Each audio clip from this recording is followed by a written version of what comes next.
I just saw this headline in an article in a financial magazine. I'm in my late 30s and I don't know if I'll be able to afford retirement. So, what I want to do is run the numbers for this person. As I read the article, he's actually 39 years old, says he has $20,000 saved up, says he can afford $650 a month. This is what we do in this channel is we run numbers for people. If you give me your beginning balance and your monthly amount, and if you want to increase that each month, we'll do that also. And you just run the numbers. And what we do is look at what the S&P 500 has done for the last 100 years, and we end up coming up with a range of what's probably going to happen in the future because it's probably not going to be much worse or much better than what it's done in the last 100 years. It's probably going to be within that range. So, 39-year-old contributing $650 a month. By the time he's 67, which is full retirement age, that'd be the 28-year column. We're going to look at both the 26 and 28-year column here. Again, this is what we do on this channel, run numbers for people. Look at when he's 67, he will have put in 238,400, and these are the actual returns going through each of these years. 1924, you can see the numbers going down through here. It's 1925 numbers and so on. And if you actually look at the breakdown here, 41% of the time you would reach $2 million, color coded in green. 21% of the time you'd reach 2.5 million, color coded in blue. 7% of the time you'd actually make it to 3 million, color coded in gold. The worst case scenario in the last 100 years for a 28-year period, that's what we're talking about, a 39-year-old to age 67, full retirement age, would have 979,000.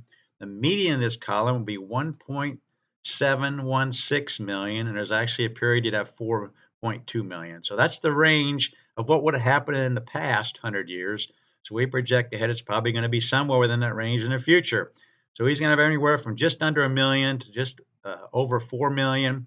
With this scenario, putting in $650 a month in. Let's do one more thing. Let's go and increase it because he sounds like he's kind of in despair here. He says, I don't know if I can afford to retire.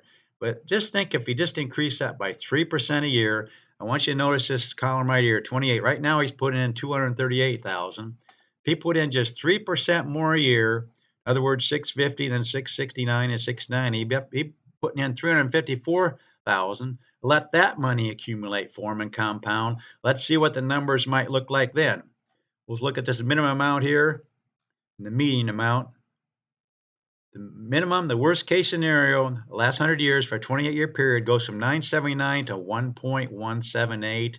The median goes up to 2.185 in this column. Now, granted, you need to take into account in inflation, but he's not going to be as bad off as he might think because he's just looking at his 20,000 right now and thinking it's hopeless. I'm not going to ever be able to retire. But if you look at these numbers, again, this is the worst case scenario. Let's look at the median column, 2.185. Now we do need to take into account inflation. I usually run it at 3%. And that's what these numbers up here are, the buying power of these amounts down here. But look at this 2.185. You basically have the buying power of almost $1 million. So he may not be as bad off as he thinks. He just needs to run the numbers. That's what we do on this channel is run numbers for people. You don't want to just run the numbers one time. You want to keep monitoring what's going on as the years go by. Keep using this channel. I'll keep running numbers for you, and you can keep seeing what it might look like in the future because nobody knows what kind of returns we're going to get. We don't know if we're going to have good decades, bad decades, or everything in between. We don't know what 2024 is going to look like yet. But we are encouraged the fact that 75 times in the last 100 years, the market's gone up and 26 have gone down. But if you can hang in there for a long period of time, you're not going to hit just the bad decades. You're going to hit some good decades. And these good decades were really good. Even the 20 teens, look at these numbers, up 15, up 16, up 32, up 21, 11, and so on. That's what can happen if you just stay with it for the long run. But I just want to encourage you, especially when I read this article, I felt kind of bad for him because he's thinking it's a hopeless situation. It's not. If you got 25, 30 years left, you can really watch the compounding effect take place as you use the S&P 500. Please consider subscribing to our channel, $1 Million Made Easy. We love to run numbers for people. And come back. If I run numbers for you, couple of years later, you want me to run the numbers again? Let's run them because things change. You may be able to put in more, you may be able to put in less, you may have a different inflation rate you want me to run it at, but just let me know and I'll run the numbers for you. Again, please subscribe, please share, please let people know there's a channel like this that'll run numbers for them. And thanks for watching.